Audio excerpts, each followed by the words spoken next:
Last but not the least, let me call Nalanda House on the stage and request them to show their talent. Nalanda House, this poem is about Dr. EPJ Abdul Kalam. Difficulties are part of our life. They are there to prepare you, increase you, and develop you. The street childhood memories, flourishing down the peripheries, from big dreams to various talks. A painful, barefooted walk. This is a unique success story. Son of a common road dealer. Strong heart with no fear. Dedicated mind. Focused on goals. Hard work for every pace. With great control. Gave everything he had for his dear. No one has to think who it might be. When you will search for, remarkable be. He is the one who you will see. From wings of fire to ignited minds, The epitome of magic. but always kind. Millions admire him. One of them is me. His epigrams are eternal. For everyone he was paternal. He was the best thing India ever had. Earned respect and set marks since he was a lad. No matter how big the problems could be, All he knew was to tackle don't just dream, articulate it. dark tunnels of development. He lit. His life was full of applause and praise. Explore the earth, the moon, the sky. He was just an amaze. Got renowned by attaining success bit by bit. Never one can achieve What this Lord has done, nothing is what you had always shunned. resting in peace, In his created heaven, faced dark times. but he was never prevalent, never feared About day and night, his life was full of inspirations. If you learn, millions raise to salam. This great man, who still holds the charm an immortal soul, a remarkable persona in every aspect. All his dream for the country must come true. Is everything we expect. True inspiration for billions. He is the Abdul Kalam. And you. Their poem is work hard. Of course, hard work is the key to success. Dream very big. Work hard. Work very hard. After you have done all you can, then your dreams become reality. Pranam everyone. We are from Sanchi House, presenting a poem named Hard Work. Hard work has no parallel. One has to try hard and excel. If nothing goes in favor of it, try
the poem, a daughter's love and unconditional love for her father.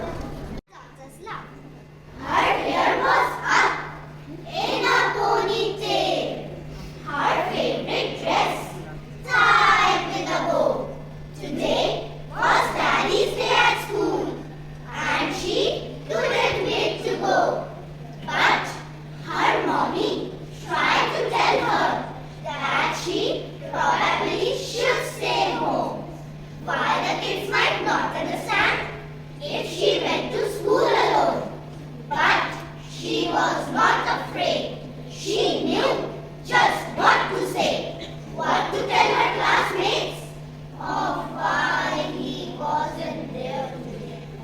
The little girl went to school, eager to tell them all about a dad she never sees, a dad who never calls. One by one, the teacher called a student from the class to introduce their daddies. As seconds slowly passed, at last the teacher called her name. Every child turned to stare. Each of them was searching for a man who wasn't there. Where is her daddy at? She heard a boy call out. She probably doesn't have one. Another student dared to shout. And from somewhere near the back, she heard a daddy say, Looks like another deadbeat dad. Too busy to waste his day.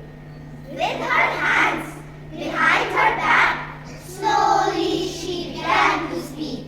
And out from the mouth of a child came words incredibly unique. My daddy couldn't be here because he lives so far away. But I know he wishes he could be, since this is such a special day. We used to share fun Sundays and ice creams in a cone. And though you cannot see him, I am not standing here alone. Cause my daddy's always with me, even though we are apart. I know because he told me he will forever be in my heart. With that, her little hands reached up and lay across her chest, feeling her own heartbeat beneath her own favorite dress. And from somewhere in the crowd of dads, her mother stood in tears, proudly watching her daughter, who was wise beyond her years.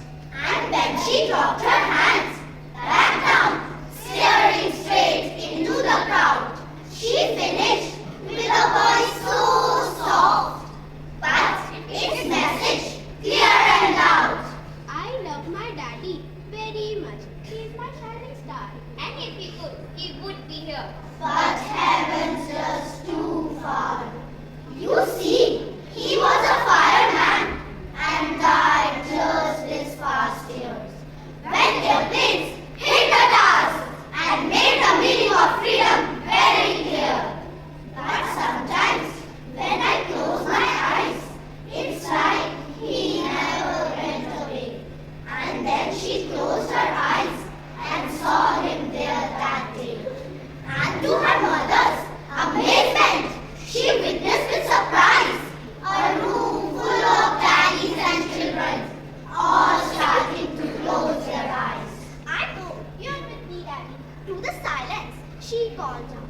And what happened next made believers of those once filled with doubt. Not one in the room could explain it, for each one of their eyes had been closed. But there on the desk beside her was a fragrant long scent pink rose. And the child was blessed, if only for a moment, by the love of her shining bright star, and given the gift of believing that heaven is never too far. Thank you. The spontaneous overflow of powerful feelings. It is a rhythmic fusion of beauty and words. But now, everyone, respected Principal Ma'am, Headmasters Ma'am, judges, and my dear friends. Today, we all have gathered here for Inter-House English Elocution competition. We have 4 houses, Ajanta, Takshila, Sanchi, and Nalanda, who will be showing their talents for reciting their poems in front of you. Now let me call upon the stage the first house, that is the Ajanta house, and the title of their poem is Don't Quit. Don't quit when things go wrong, as they sometimes will. When the road you are trudging seems all uphills, when the funds are low